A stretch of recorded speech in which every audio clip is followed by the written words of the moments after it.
5월 12일 예배를 살아계신 하나님 아버지 앞에 드리겠습니다. 기도합니다. 하나님 아버지, 오늘도 저희가 주님 앞에 예배 드릴 수 있음에 감사합니다. 주님이 우리의 생명이요 능력이요 지혜이심으로 우리가 날마다 예배하며 하나님을 만나고 찬송하고 주님의 말씀으로 주님의 뜻을 분별하고 주님께 순종하는 삶을 살아가게 역사하여 주시옵소서. 오늘도 예배하는 이들 가운데 성령으로 충만케 하시며 하나님의 하늘의 신령한 복과 또 하나님의 자녀로서 살아갈 지혜를 얻게 하여 주시옵소서. 예수 그리스도의 이름으로 기도합니다. 우리 복음성가 나의 힘이 되신 여호와여 함께 찬양하도록 하겠습니다. 여러분 유튜브 동영상에 악보가 뜰 것이고 제가 또 파일을 카톡에도 첨부했습니다. 나의 힘이 되신 여호와여, 내가 주님을 사랑합니다. 주는 나의 반석이시며 나의 요새시라. 주는 나를 건지시는 나의 주 나의 하나님 찬양합니다. 힘이 되신 여호와여, 내가 주님을 사랑합니다. 주는 나의 반석이시며 나의 요새시라. 주는 나를 건지시는 나의 주 나의 하나님, 나의 피할 바위시여 나의 방패시라. 나의 하나님, 나의 하나님, 구원의 뿌리시여 나의 산성이라.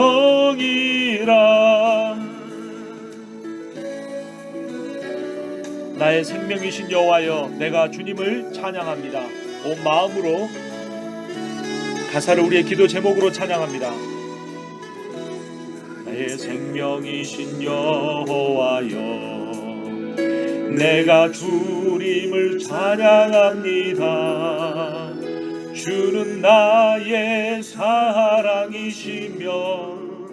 나의 의지시라. 주는 나를 건끄시는 주의 길 인도하시며 나의 생의 목자 되시니 내가 따르니라. 나의 하나님, 나의 하나님, 생명의 면류관으로 내게 씌우소서. 나의 하나님, 나의 하나님, 그는 나의 여호와 나의 구세주.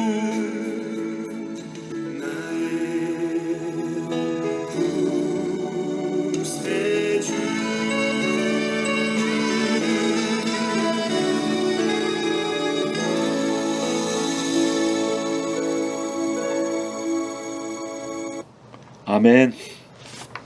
우리의 힘이 되신 여호와를 우리가 모두 다 사랑하는 줄로 믿습니다. 하나님의 말씀 보겠습니다. 역대하 15장입니다. 제 성경으로 구약성경 674페이지입니다. 15장 1절과 2절 말씀 봉독합니다. 1절입니다. 하나님의 영이 오데세 아들 아사랴에게 임하시매 그가 나가서 아사를 맞아 이르되 아사와 및 유다와 베냐민의 무리들아, 내 말을 들으라. 너희가 여호와와 함께하면 여호와께서 너희와 함께하실지라.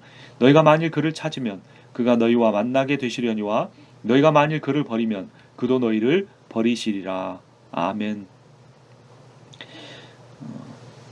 우리의 힘이 되신 여호와라는 제목으로 하나님의 말씀을 증거하겠습니다. 15장 1절을 다시 보면 하나님의 영이 오뎃의 아들 아사랴에게 임하시매라고 합니다. 오뎃도 선지자이고 그의 아들 아사랴도 선지자로서 사명을 감당합니다. 아사는 이제까지 개혁적인 정책을 잘 실천해 왔습니다. 정치와 사회와 종교와 모든 면에서 잘 했습니다.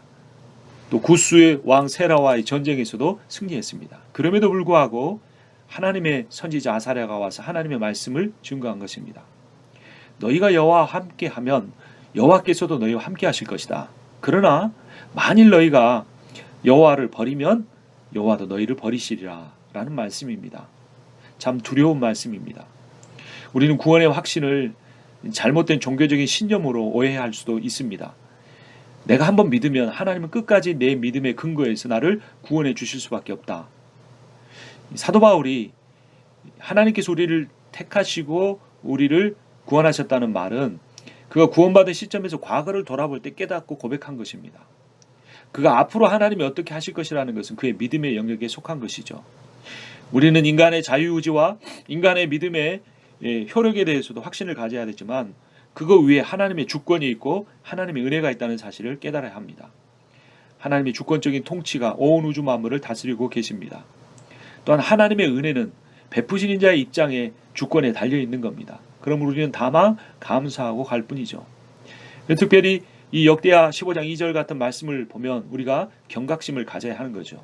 우리가 여호와 함께하면 하나님께서 우리 함께 계시지만 우리가 여호와를 찾지 않고 그분을 버리면 여호와도 우리를 버릴 수 있다는 사실을 우리가 깨달아야 합니다. 하나님을 쫓아 사는 삶, 하나님을 인정하는 삶을 살아야 한다는 것이죠. 그래서 우리에게 필요한 것은 하나님과의 바른 관계가 필요합니다. 여러분들은 하나님과 어떤 관계를 맺고 살아가십니까? 방금 우리가 찬송했죠. 나의 힘이 되신 여호와여 내가 주님을 사랑합니다. 여러분, 우리의 힘은 근거가 어디에 있습니까? 모아놓은 물질입니까? 좋은 보험입니까? 그것이 코로나 바이러스 감염병으로 인하여 아무런 쓸모가 없고 힘이 되지 않는다는 사실을 깨닫게 됩니다. 우리의 힘은 오직 여호와 하나님이십니다. 우리는 그분을 우리의 힘으로 사용하는, 그분은 우리의 도구가 아니라 우리의 인격적 사랑을 우리가 드려야 할 유일한 분이십니다. 우리가 주님을 사랑합니다. 나의 생명이신 여호와여, 우리가 예수를 믿음으로 하나님 우리에게 생명을 주시는 것이 아닙니다. 생명이란 주고받는 것이 아니고 여호와 하나님이 생명이십니다.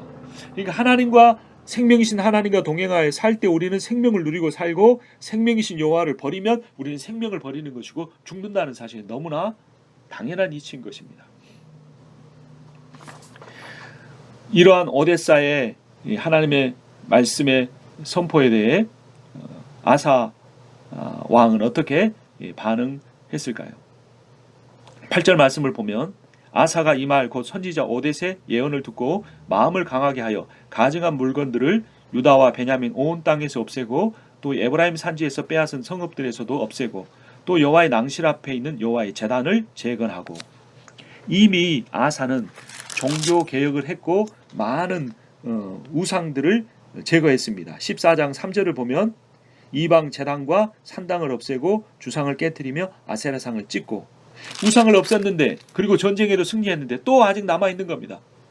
신하들이, 왕족들이, 아내가, 자녀들이, 어머니가 숨겨놓은 우상들이 있어서 하나님의 선지자 아사랴가 그 모든 우상을 다 없애라고 했을 때 아사가 전쟁에 승리한 시점에서 이 정도면 됐지, 그것은 지나친 것이 아닙니까? 라고 말하지 않았고 아사는 겸손하게 마음에 무릎을 꿇고 하나님의 말씀에 선포한 것입니다.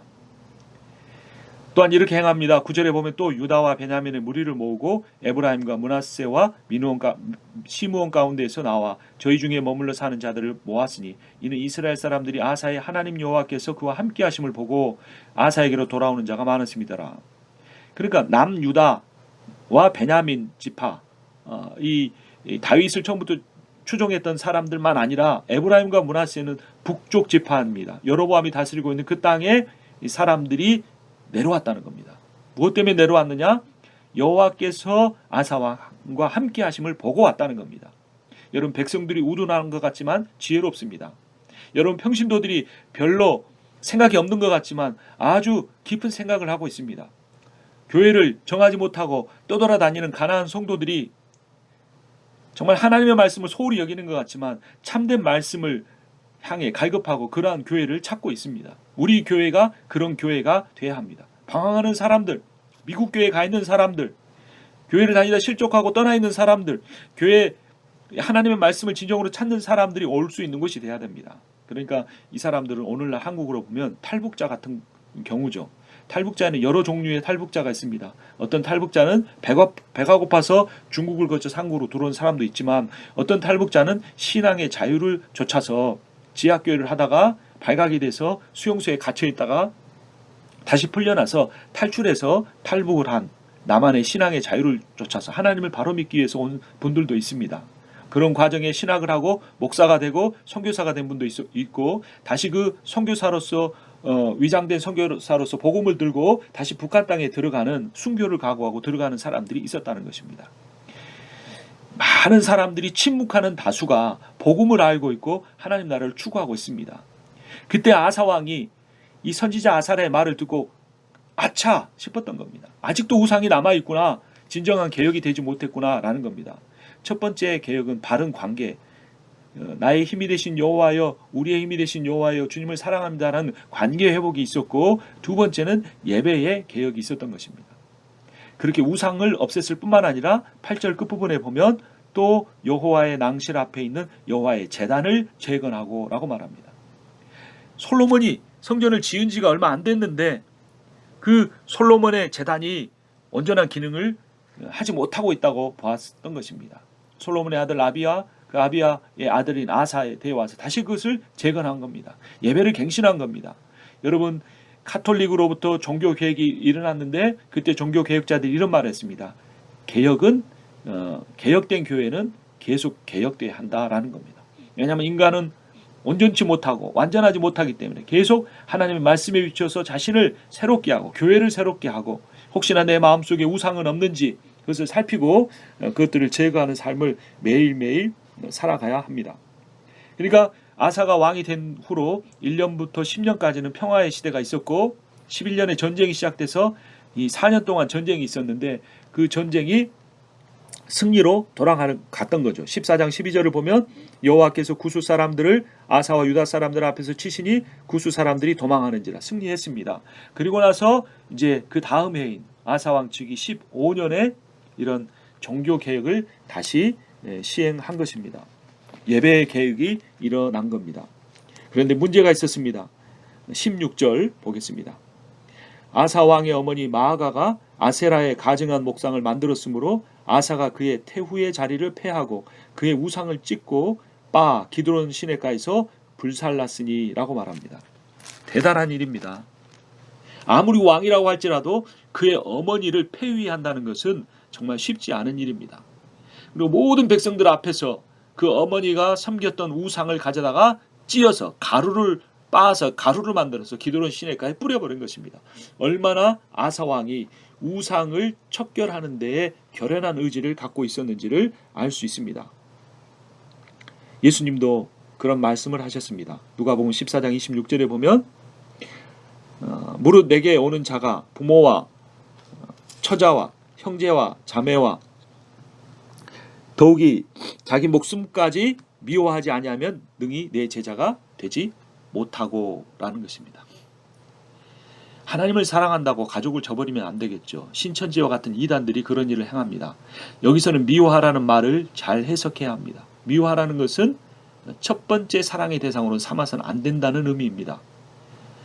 부모를 사랑해야 합니다. 그러나 하나님보다 부모를 사랑해서는 안 되는 것이죠. 자녀를 사랑해야 합니다. 그러나 하나님보다 자녀를 더 사랑해서는 안 되는 것입니다. 왜 하나님은 100세나 되어서 아브라함이 아들을 낳았음에도 불구하고 그 아들 이삭을 모리아산에 제물로 바치라고 말씀하셨을까요? 아브라함이 처음에는 하나님 말씀만 조차 순종하고 가나안 땅까지 왔지만 하나님 말씀만 의지하고 35년을 기다려서 그 귀한 독자, 사랑하는 아들, 네 아들 이삭이라고 하나님 말씀하신 그 아들을 얻었을 때 점점점 자라가는 아들을 보며 하나님보다 그 아들 이삭을 더 사랑하게 되었던 것입니다. 하나님은 질투하시는 하나님이십니다. 아브라함의 그 아들 이삭을 바치라고 명령하셨고 아브라함은 그 말씀에 자신에게 이삭이 우상이었다는 사실을 깨닫고 모리아산으로 바치러 간 것입니다. 그러나 정작 하나님이 원하셨던 것은 이삭의 생명을 바치는 것이 아니라 그 모리아 산이 성전의 터가 되고 그 성전의 터에 예수 그리스도께서 골고다 언덕에서 십자가에 못 박히심으로 아브라함의 아들인 이삭이 아닌 자신의 아들인 예수 그리스도를 그곳에 바침으로써 자신이 사랑하고 세상의 어떤 우상보다 더 먼저 하나님을 사랑하는 자들을 구원하시려고 자기 아들을 바치시려고 했던 겁니다. 그 하나밖에 없는 아들을 너희를 위하여 내어주신 이가 어찌 그 아들과 함께 이 모든 것을 너희에게 주시지 아니하겠느냐라고 로마서에서 바울은 외치고 있습니다. 하나님은 우리를 위하여 그 어떤 것도 아까워하지 아니하십니다. 그러나 우리의 삶에서는 우리가 하나님을 우리의 인생의 우선순위에 어느 정도에 두고 있는지 살펴봐야 합니다. 여러분은 여러분의 자녀를 위하여서 얼만큼 주고 싶으십니까? 그 자녀를 위해서라면 모든 것을 주고 싶지 않으십니까? 이민을 왔던 동기도 이민 생활이 힘들었어도 그 자리를 꿋꿋이 지키며 투잡, 쓰리잡 뛰면서 일했던 그 일의 목적이 어디에 있었습니까? 자녀를 위한 것이 아니었습니까? 우리와 같은 연약한 인간들도 자녀를 위해서 모든 것을 주고 자신의 인생을 희생하기를 원하는데 하물며 살아계신 하나님, 온전한 사랑을 갖고 계시는 하나님은 얼마나 우리를 위하여 그 모든 것을 주기를 원하시겠습니까? 아사왕은 어머니를 사랑했을 겁니다. 하지만 어머니를 하나님보다 더 사랑할 수는 없었습니다. 근데 더 놀라운 것이 무엇인지 아십니까? 내가 나의 어머니를 하나님보다 더 사랑했을 때의 그 사랑보다 내가 어머니보다 하나님을 더 사랑했을 때의 그 사랑을 가지고 어머니를 사랑하는 것이 훨씬 더 그 어머니에게 더 놀라운 사랑, 그 어머니를 구원하는 사랑이 될 수 있다는 것입니다. 인간적인 사랑으로 누군가를 사랑하고 유지하는 것은 오래가지 못합니다.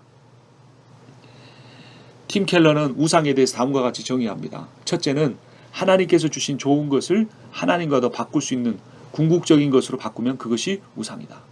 하나님 우리에게 주신 좋은 것들이 참 많습니다. good thing이 많은 거죠. 그러나 그것이 너무나 좋아서 그것을 내가 하나님과 더 바꿀 수 있습니다. 하나님 이건 내가 도저히 하나님 앞에 드릴 수 없습니다라고 하는 the only thing이 될 때 그거는 우상이라는 것이죠.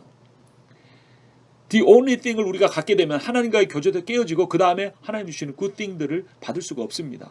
지금 보기에는 이게 최고인 것 같죠. 지금 보면은 이게 나의 생명인 것 같죠. 시간이 지나면 덧없는 것입니다. 그러나 하나님만큼은 변함이 없으신 분입니다. 두 번째, 하나님보다 더 갈망하고 즐거워하는 것이 우상이다라는 겁니다. 여러분의 즐거움은 무엇입니까? 코로나 바이러스 감염병으로 인하여서 얼마나 또 마음이 우울해지고 힘들어집니까? 이런 상황에서 나의 가장 큰 즐거움의 근원은 어디에 있습니까? TV를 보실 수도 있고 운동을 하실 수도 있고 맛있는 음식을 만들어 드실 수도 있습니다. 그런 것들을 우리가 찾아서 스트레스를 풀어야 합니다. 그러나 그거보다도 내가 매일 하나님께 말씀을 듣고 찬송하고 기도하는 이 예배의 시간이 나에게 가장 큰 것이 될 때 그 나머지 모든 것들은 우상이 아니고 하나님이 주신 축복이 되는 겁니다. 세 번째는 이것만 이루어지면 모든 문제가 해결될 수 있다고 하는 그것이 우상입니다. 여러분 10년 전, 20년 전에 인생의 목표로 삼고 있었던 이것만 이루어지면 좋겠다라고 하는 그것이 하나님을 우선순위에서 멀어지게 하는 우상이 되는 겁니다. 목회자에게 무엇이겠습니까? 교회지요. 자신의 모든 삶을 쏟아붓고 모든 정성을 쏟아붓고 마음을 주었던 비록 목사 자신의 인간적인 한계로 인하여 온전하게 하지 못했을지라도 그의 마음만큼은 언제나 교회에 있는 겁니다. 그렇지 않은 목사라면 이렇게 힘든 어떤 목회를 보람 있는 일도 있고 힘든 일도 있지만 그런 목회를 이어나가지 않을 겁니다. 그런데 이런 목회가 교회가 우상이 될 수 있다는 겁니다.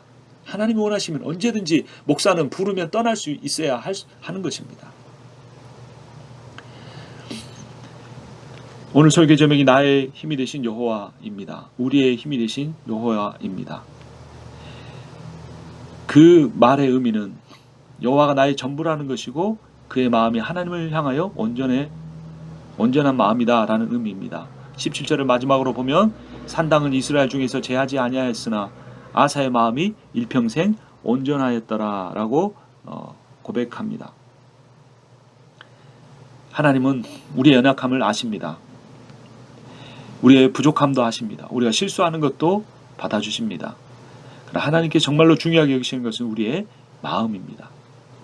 우리의 마음의 중심에 하나님이 가장 귀한 분이 되실 때, 하나님 우리의 생명이시고 하나님 우리의 힘이시라고 마음의 깊숙한 곳에서 고백할 때, 내가 주님을 사랑합니다라고 고백할 때, 주님 제가 죄인입니다라고 고백할 때, 주님 제가 순종하겠습니다라고 고백할 때, 우리의 힘이 되신 여호와가 우리의 인생에 놀라운 능력을 베푸실 것입니다. 우리가 세상의 어떤 것보다 하나님을 먼저 사랑할 때, 우리는 그제서야 그 하나님의 사랑으로 말미암아 내가 온전하게 사랑하지 못했던 내 배우자와 내 자녀와 내 부모를, 내 친구를, 내 교우를 그때서야 진정으로 사랑할 수 있습니다. 우리가 아무리 노력해도 사랑할 수 없었지만 하나님을 가장 사랑할 때에 우리는 그 사랑으로 모든 이들을 사랑할 수 있습니다. 주님이 우리의 반석이시기 때문입니다. 그분이 우리의 모든 인생의 환난으로부터 지켜줄 수 있는 요새이시기 때문입니다. 언제나 우리 주님은 우리가 처해 있는 그 고난의 상황에서 우리를 건지시기를 원하십니다. 우리의 피할 바위시고 우리의 방패가 되십니다. 그 주님 안에 피하시기를 주님의 이름으로 축원합니다. 우리의 하나님, 나의 가족의 하나님, 우리 교회의 하나님, 구원의 뿌리신 하나님, 우리의 산성이신 하나님을 찬양할 때 하나님의 놀라운 역사가 우리를 치유하고 우리를 바이러스로부터 지켜주시고, 코로나 바이러스 이후에 장기간 올 수 있는 경제적인 침체에서도 우리가 영적인 침체를 겪지 않고 더욱이 이런 위기와 환난 속에서 하나님만 온전히 붙잡는 그러한 사람들로 변화되어 갈 수 있을 것입니다. 이런 믿음을 가지고 우리가 기도하는 마음으로 나의 힘이 되신 여호와여, 다시 한번 1절 찬송하고 2절 때 함께 통성으로 기도하겠습니다.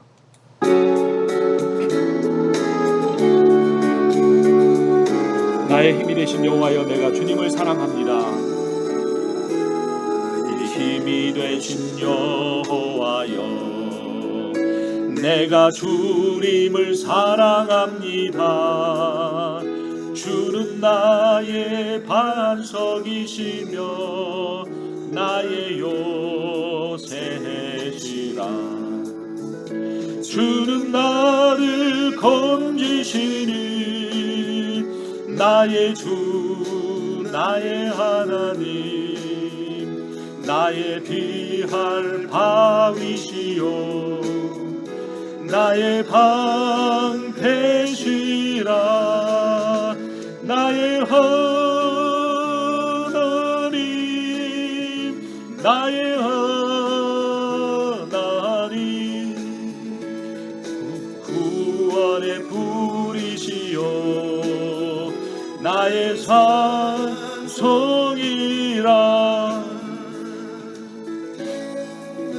하나님 아버지, 주님 우리의 힘이 되시고 여호와이심을 고백합니다.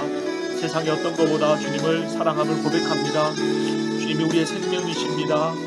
생명의 근원을, 우리의 늘 동행하신 생명의 근원이신 여호와를 멀리하며 다른 곳에서 내 건강을, 내 생명을, 내 인생의 비전을 실현하려 하지 않게 주님의 역사해 주시기를 간절히 원합니다.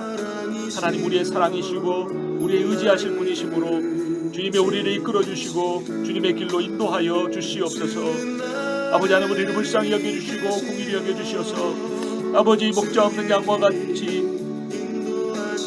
가운데 있는 하나님의 백성들을 불쌍히 여겨주시고 하나님 치유해 주시기를 간절히 원하옵나이다. 하나님 역사해 주시기를 간절히 원하옵나이다. 하나님의 역사를, 하나님의 일하심 우리는 알지 못합니다. 하나님의 뜻이 무엇인지 알지 못합니다. 그러나 우리는 날마다 말씀을 읽고 기도할 수밖에 없습니다. 하나님 어리석고 미련한 우리들을 불쌍히 여겨주셔서 분별력을 주시고, 특별히 영적인 분별력을 주시고, 아사 왕이 얘기했던 그러한 개혁의 종교개혁의